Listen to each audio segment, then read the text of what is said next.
बालोद जिले से 30 किलोमीटर दूर स्थित ग्राम घोटिया में मंगलवार सुबह गांव में भटके एक हिरण को कुत्तों के झुंड ने घेरकर मौत के घाट उतार दिया।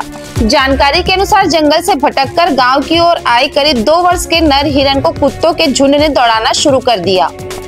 जान बचाने की कोशिश में हिरण गांव की गलियों में इधर उधर भागता रहा, लेकिन अंततः कई जगह गिरने और गंभीर चोटें लगने से उसकी मौत हो गई।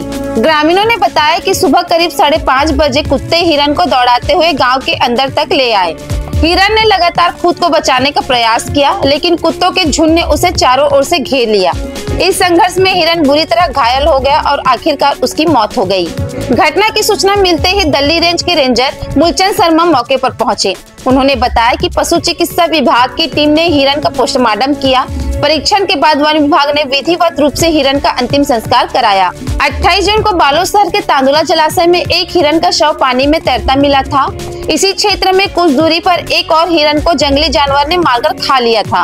वन विभाग के अनुसार दोनों नर हिरणों पर लकड़बग्घे ने हमला किया था, जिसमें एक को शिकार बना लिया गया, जबकि दूसरा भयवश रात के अंधेरे में पानी में कूद गया और डूबकर उसकी मौत हो गई। विभाग ने दोनों हिरणों का विधिवत पोस्टमार्टम कर अंतिम संस्कार किया। आगे अपडेट के लिए हमारे न्यूज चैनल द छत्तीसगढ़ पर बने रहिए।